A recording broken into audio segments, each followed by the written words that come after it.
Welcome to the GCNTech show. This week we're discussing hill climb bikes because the hill climb season is well and truly underway in the UK and we're taking part. Yeah, plus in hot tech this week we have a new wheel set from Canyon for gravel bikes. We've got a new super lightweight cassette, a super lightweight stem, possibly the ultimate bottom bracket, and, bear with me, some triathlon tech. Plus, of course, comments of the week and the bike vault. You sure about that triathlon tech? Nah.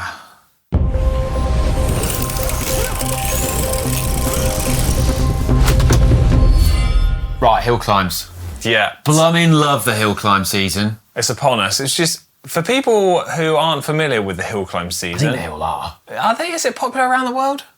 Well, you fill them in. Okay, it's basically a month where here in the UK, weird cyclists try to cycle uphill as fast as possible, but not mountains, small little climbs that are like 5 minutes or less. And the best thing about it, the UCI has no jurisdiction here, which means that people can ride on bikes as light as they can possibly build them, which is really cool. It is really cool. Andrew Feather, it's like what he lives for. He lives and it's breathes his favourite time of the year. He's well and truly training hard. We're competing in some as well. We're going to hopefully do the national hill climb if we get entries, if we get permitted to do it. I think they're going to allow us. Hope so. Hopefully. Yeah. If we qualify. So we're building our bikes for that as well. I wanted to talk about what is like the optimum bike for this, how we're going to set up our bikes, and also what things are actually worth when you quantify it, because hill climbers are notoriously weight weenies. But having done the maths, especially on the National Hill Climb this year, weight is overrated. Okay? Everyone's going to be angry in the comments again. Okay, you're going to do it. Okay, no, but I've worked it out, right? Maths does not lie. So a kilogram of weight, that feels like loads, right? What is it? How much do you reckon a kilogram is worth at the National Hill Climb? Which, for those who aren't familiar, this year is taking place on Bank Road in Matlock. It's about 950 metres long. And is that it? Yeah. Oh. So this is going to be like, for the really fast people, a 2-minute effort. For the likes of me, maybe a 3-minute effort. Me, maybe a 4. Nah, you'll be quick. Connor's hoping to go sub-hour. Yeah. Connor will be taking a gel halfway up. So, jokes aside, kilo weight, it can't be more than a second or two. Well, don't ruin it. You're supposed to say I reckon 10 seconds. Yeah, but this is really short. It's can't be much. You've also seen my notes and what I've written down.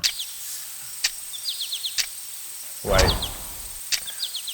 Kilograms worth 2 seconds. I didn't know that. I just knew it wasn't going to be much. Well, for me, it's worth 2 seconds. For someone at the faster, sharper end of the scale, it's worth about a second. Oh, you were actually really upset I said about that. Sorry.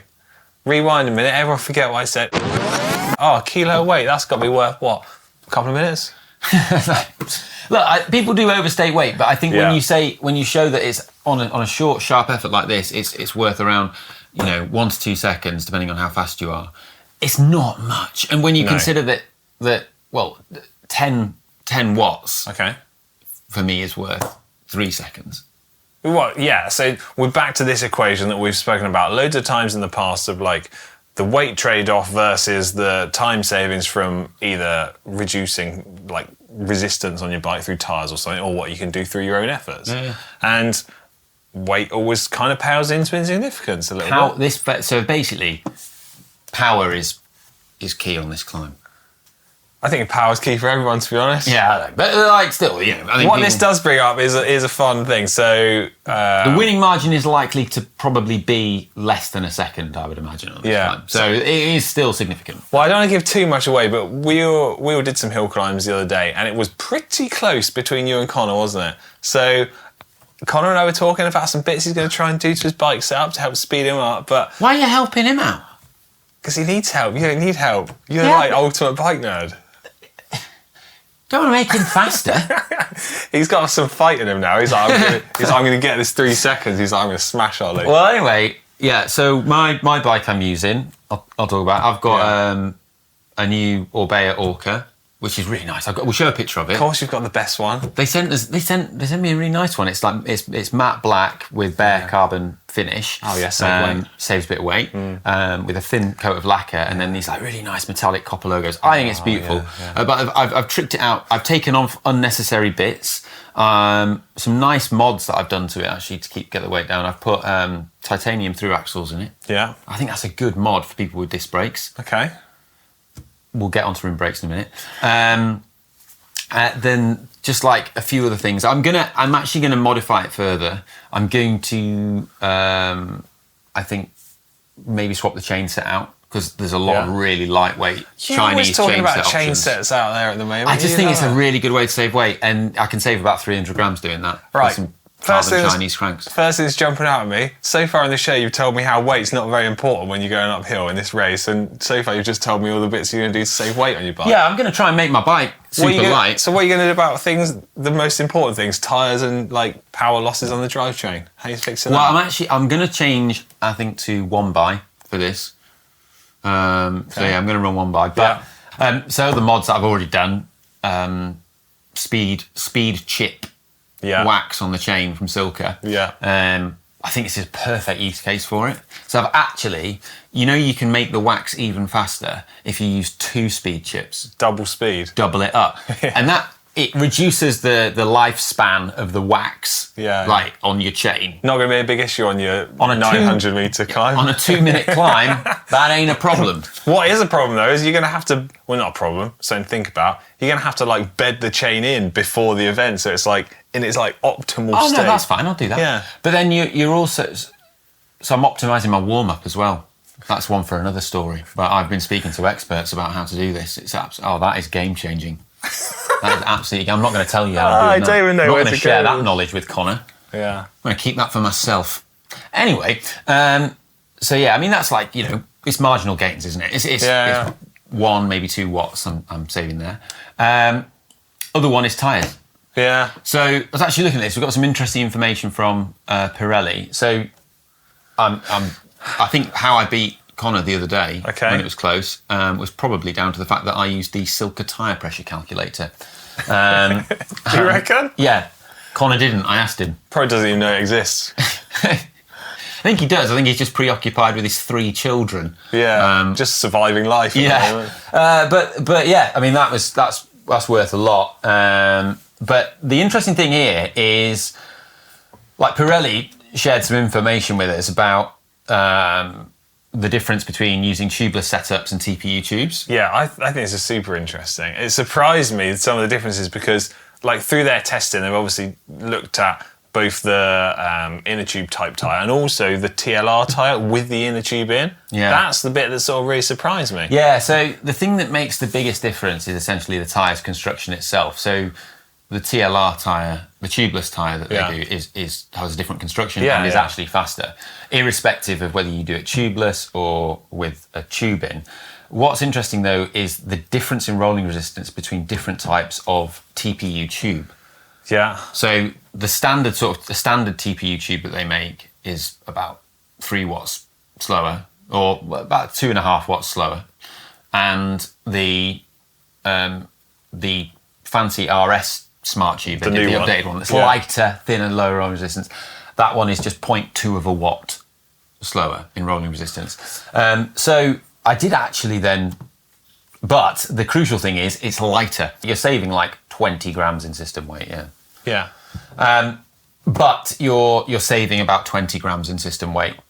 So, that's a little gain, but every little helps. So actually, between using a TPU tube is not actually necessarily faster. If you're using the standard TPU tube, it's about the same if you're using a fast TPU tube. Yeah. And on that tyre, if you're using a standard TPU tube, it's actually, although it's lighter, you're actually slower because the sort of 2.5 watts difference makes more difference than 40 grams. All right, I'm going to blow your mind in a minute. Yeah. Ask me what bike I'm going to ride. What bike are you going to ride? The £1,000 entry-level Canyon Enduro All Road. Why wouldn't you ride that? Are you riding that so that you beat me and then can laugh at me because I'm using a fancy bike? I'm not specifically doing that, but that would be an incredible byproduct of it. No, so of course I'm going to trick it out a little bit, right? But I thought it would be like an incredible like thing to do, just to trick that bike out. And because everyone went a little bit mad when we fitted some little upgrades to it. So I thought, you know what? Embrace it, go the whole hog. Look, to be fair, a picture of me on a thumbnail with the title "All the kit still," it would be. I think that would be a video that people would watch. If I'm honest, I don't know why we haven't made it already. But so I know it feels so counterproductive to start with a bike using a frame that isn't as light as it could be, but I'm just going to embrace it and still going to fit some lightweight, tricked out parts to it. And then I can tell everyone I'm riding £1,000 entry level bike. So you're doing 1,000. You're going to use the Canyon, but you put your race cranks on it. Yep. Oh, of course you are. Yeah. Full ceramic speed. Yep. Yeah. Well, maybe not full. I did. We're going to talk about this in a minute, but okay. There is the new ceramic speed. Yeah. Bracket I've got. I'll obviously trick out all the obvious bits: wheels, tires, and position. Like optimize my drivetrain, wax it. So I'm going to do all that stuff. Do you want to borrow my speed chip waxing pot? Double speed chip. Double speed chip. I'm not sure I'm ready for double speed chip. I'm not sure you are, but so. There's like some of our bike setup. You got into proper nerd detail on it. Do you want to know the funniest thing? I asked Si yesterday what he would do for setting up his bike. I'm like, blank sheet of paper. You can set your bike up with the ultimate hill climb. Do whatever you like. Choose anything. He goes, probably just use my normal road bike. Take the bottle cages off it. Brilliant. And then he went. I said, it's not really that. I was hoping for a little bit more than that, to be honest. He goes, well. Maybe I'll go from 30mm tyres to 28. And then I was like... I'm running 26s. Yeah, I was like, cool, finally losing battle here. I asked Connor. Connor goes, rim brake, obviously, carbon super lightweight frame. Says he's going to ride a fixie, front brake only. 19mm tubs, apparently, Connor's going to ride. Really? And some super shallow wheels. He said he's going to have no saddle, and he'll cut his handlebars off. Really? I hope he doesn't do a lot of that stuff, because he's going to go slower. You don't really need a saddle for it. It's 2-minute effort out the saddle, bang. Yeah. If you don't have a saddle, you don't need a seat post. I'm going to try and get my bike weight down to under 6 kilos. I think I can do that. If I go one by and put lighter chain set on, it's currently 6.3 with pedals and a Wahoo. So yeah, I think that'll be. Make sure you run the battery low on your Wahoo, save you more weight. Oh yeah, chop it in half. No, just chop it in half. You only need half the charge. Just have it on 10%. Yeah, don't have 100%. Delete all the old rides off it as well. Yeah. Sorry, terrible jokes. Yeah. Connor laughed. I feel like it was a pity laugh, but whatever. Yeah. I don't know. I feel like that's covered a lot about what our hill climb chat is. I'm excited to go do the race. Actually, our video is out in a week or two of doing the qualification events and stuff. So I don't want to give too much away from that, but it's good. Yeah. Spoiler alert. We're all hoping that we can go do it. Dan, all of us. Yeah. Me, you, Si, Dan, and Connor. Unless Si tries to say he's got gymnastics again. Yeah. Or swimming practice. Yeah. Swimming gymnastics. That'll be the next one. Yeah. Well, get involved in the comment section down below because, as always, we want to hear your thoughts on the sort of aero, lightweight kind of setup, but also. If you had a blank sheet of paper, what would be your dream ultimate hill climb bike? Actually, we've got to say one thing before we move on, and that is the other great thing about hill climb bikes is rim brakes bikes are mint. Yeah, actually, we didn't really explain. Yeah, we didn't explain this, but there was the weekend in the race we were doing. Still, loads of people using rim brake bikes, and the great thing is about hill climb racing.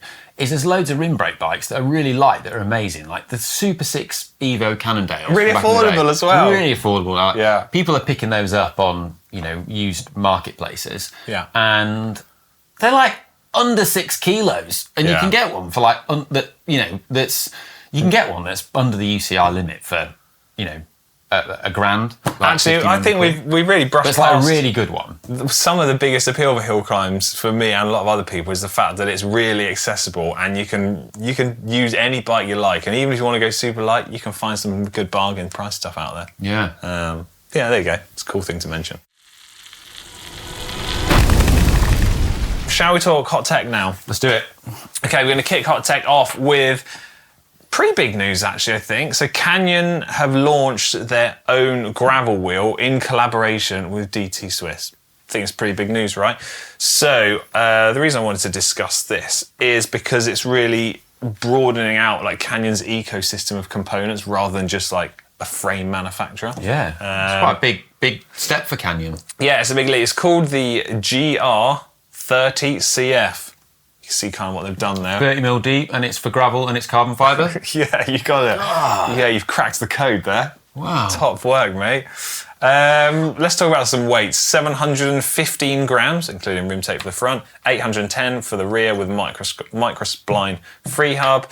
And they say they're specifically designed for the Canyon 2025 Grizzle gravel bike. So as you alluded to, 30mm deep, 27mm internal. You can run 54mm tyres, 33 external, hookless, and they've got the DT Swiss 350 spline hubs. Should I tell you the price of these wheels?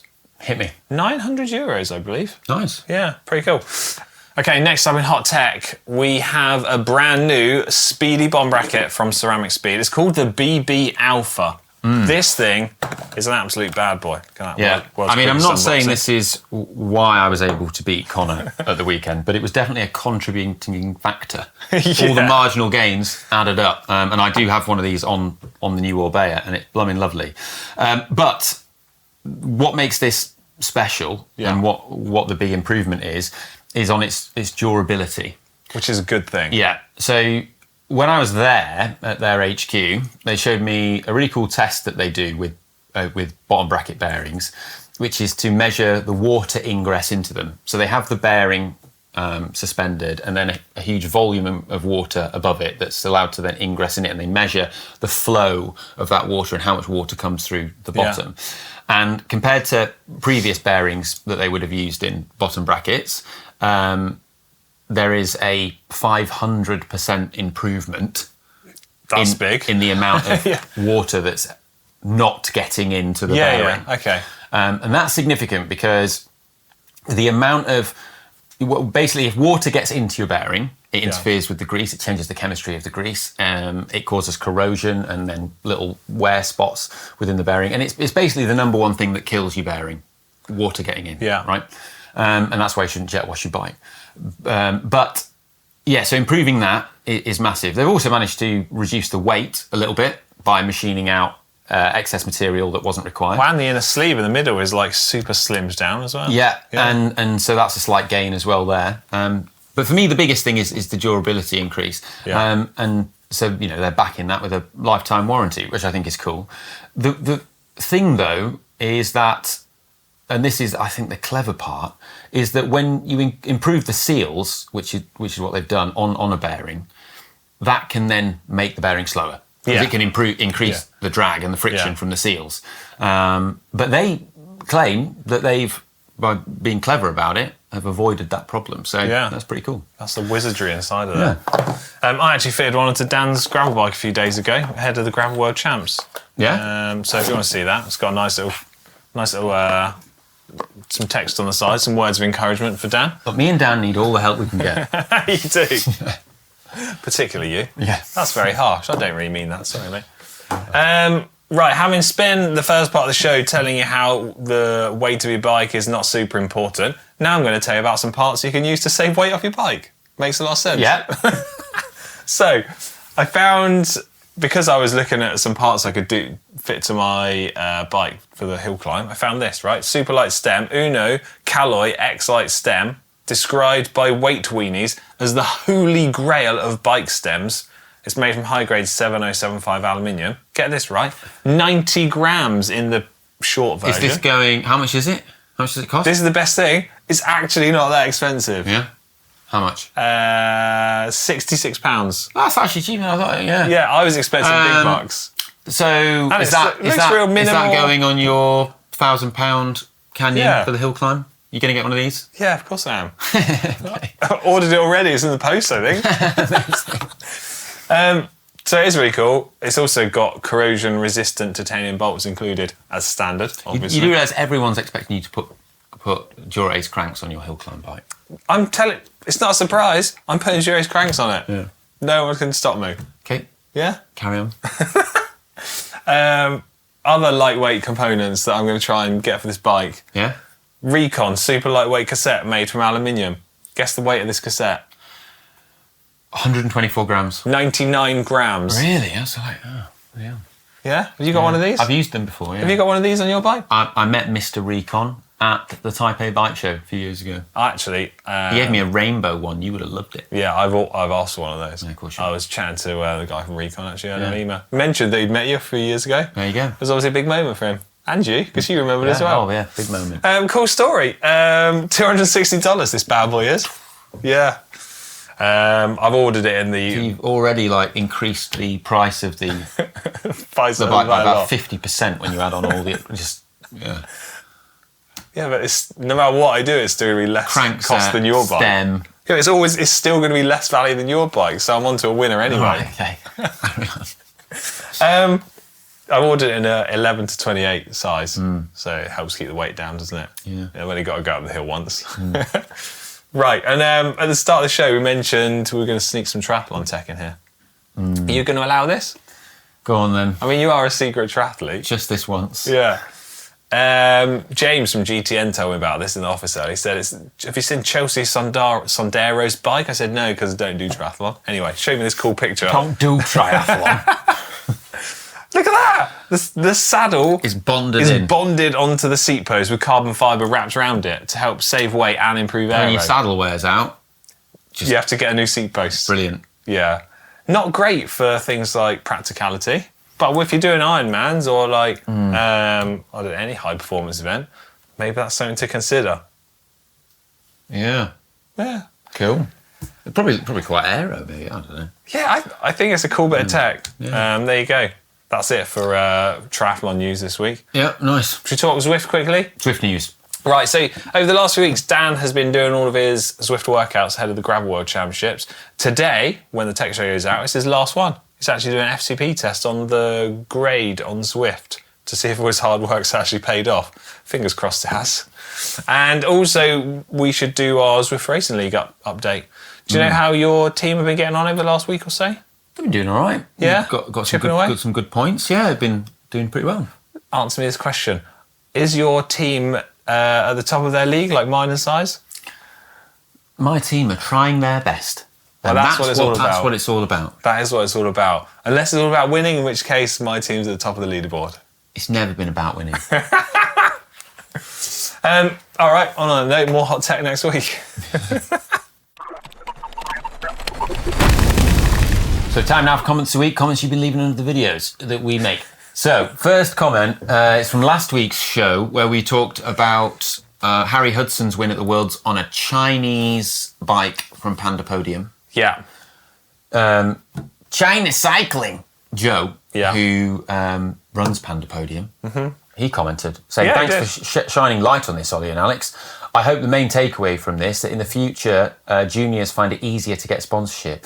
There's thousands of riders out there in situations just like Harry was, super talented individuals with great futures ahead of them, but struggling to get hold of world-level equipment. Hopefully now more brands will support those junior riders. Yeah, I thought that was just quite a nice comment to read out. Yeah, it is cool. Also, there was a very important one I picked out here from JT Musso. They say the first ever win for the men's junior road race for Great Britain, because women have been winning since the early 2000s for Great Britain, thanks to Nicole Cook. Great shout. A fact that everyone seems to overlook, including us, so sorry about that. Yeah, sorry about that. Last comment, E.L. Massey, they say, considering where most carbon road bikes are made these days, it's fairly safe to say nearly all world championships have been achieved on Chinese bikes. Thought that was equally a good point. And Taiwanese bikes. Yeah, it's worth, obviously, but it's probably happened more than you've ever realised. Yeah, but it's not a Chinese brand. Yeah, that was the main point. Okay, Saddles video, you want to read the first one? Yes, this is the video you did on saddles. Zagabog said, if you're riding predominantly on the nose of the saddle, does that mean you need a better position? Should you go for a bike fit? That would make for a good follow-up video. Well, fun enough, I've had quite a few bike fits over the years. And do you know what happens every single time? Ride on the nose of the saddle. It's just somehow what I do. But what made me smile was how many people in the comments all of a sudden are bike fit experts. Because they've watched some videos. Yeah. Philip Mitchell 7660 says, is it just that Alex isn't very good at sitting on the saddle? Potentially it is. They said the polite Italian was very diplomatic with him. There was one point where Matteo was like, you just really don't sit on the saddle how it's made to be sat on. And then he was like, shoved like one side of me across on the bike to try and straighten everything out. And I was like, oh, it feels all right. Yeah. So there's loads of aspects to it, and it was really interesting nonetheless. And Steve H says, you said this thing has over 68 sensors on it. So is that 69, 150, 716? How many, Alex? Right, I'd like to confirm this. I'm sorry, everybody. It was exactly 68. It's not over 68. It wasn't over 68, so it's actually factually incorrect. Okay. Yeah, so sorry about that. Right. Thanks for clearing that up. Yeah, I think people have been sort of playing on people's minds a little bit. Steve H can now sleep easy. Get some sleep. He'll be there tuning into the show. Yeah. Bags under his eyes. Yeah, 68 sensors. Was it? Oh, how many was God it? for that. Yeah. Right, no, carry on. Okay, Bike Vault next. This is the part of the show where you have uploaded pictures of your bikes via the link in the description down below, and Ollie and I will judge them to be either nice or super nice. If they are super nice, the bell gets rung. Mark Tricklebank is first with the 2016 Cannondale CAD 12. It was his winter bike. Now it's his light holiday bike. Humble brags on different bikes you've got there. Do you know what's cool about this? Just 6.86 kilograms, he says. Yeah. Could double up as his hill climb bike as well. I like that he's taken a picture of it on the balcony on holiday. Yeah. With that lovely PVC furniture. It's a peak pump in the background. Yeah. A little Joe Blow. Cheeky Joe Blow in the background.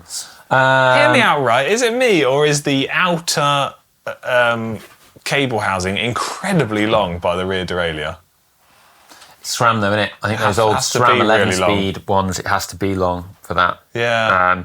But it is pretty long. But that is a lovely bike, isn't it? Like it. Got a lot of time for it. My friend Anik had a bike just like that back in the day. Yeah? Yeah. Cool story. Super nice in this? Yeah. Yeah. Next up, we have Liam. They say they got their first road bike a few weeks ago and love it. It's a Giant Contend AR4. Feels like a huge upgrade from their dad's old 90s mountain bike. Love it. Right, so a few things to unpick here, but I feel like we should be a little bit lenient here. First road bike. Yeah. Don't want to scare people off. Cranks are aligned, but in the incorrect orientation. Yeah. Slightly jaunty angle. It is a jaunty angle, yeah. Shadows making it difficult to really work out a lot of the minor details. Yeah. But I'm willing to be real flexible here.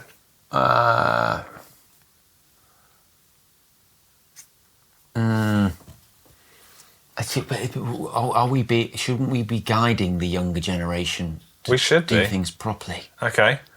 Couple of bits of advice from you then. I just think that, well, it's what you've said. You know, the tyres are misaligned. There's just too many infractions here. That is a lovely bike. Yeah. It should be a super nice. It's worthy of a super nice, but as it's presented there, it's just a nice. Come back next week, Liam. Yeah, it's a blooming great first bike. That's way better than my first bike. Yeah.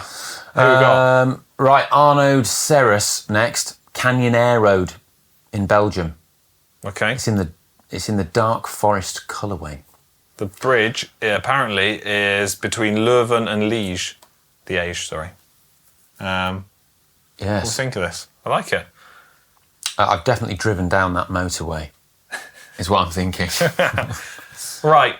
Wheels, tyres aligned, cranks aligned, in the correct gear. Minimal accessories, one bottle, but we can live with all this stuff. Do you know what, as well? I think, like, there's a chance here. I think a Canyon Air Road with 105 Di2, is that the best bang for buck performance bike there is? It's got to be out there with some of the best, isn't it? In terms of, like, a new bike, Yeah. it's got to be, Potential, there's potential for it. It's a contender. It's a contender. Yeah. Blooming cool bike. Can we super nice this? I'd like to. I like the colour. Yeah, I think that's super nice. Super nice. Like it. Next up, we have René M.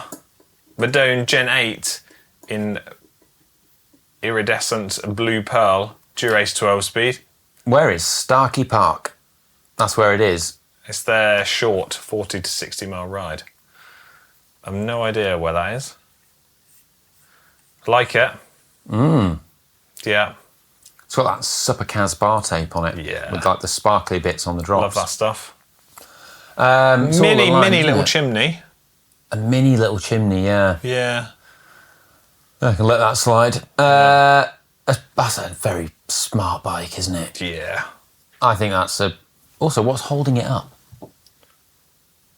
Let's assume a shadow stand. Here's one, though. Do you prefer the old Madone or the new Madone? Oh, I don't like the bit at the back, to be honest. The old one had that. It had like the slot at the back. Oh, okay, yeah, it did. But it was more aero. This one's lighter. Oh, sorry, yes. This one's more like all-roundery now. I'm preferring a bigger differentiator between bikes. I would say I'd prefer to have a more aero-focused. Yeah. I think I preferred the aero one, more aero one. Love we cleared that up. Yep. Super nice to buy. Yeah, love it. Super nice.